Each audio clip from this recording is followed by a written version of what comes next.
فيا من أنعم على تلاميذه القديسين ورسله المكرمين بحلول الروح المعز عليهم، وأعطاهم السلطان أن يصنعوا الأشفية والآيات والعجائب، وبشرون باسمه القدوس، وردونا إلى الإيمان الحقيقي بالثالوث المقدس.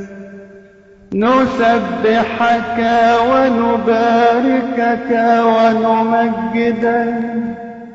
ونشكرك لأجل هذه النعم العظيمة،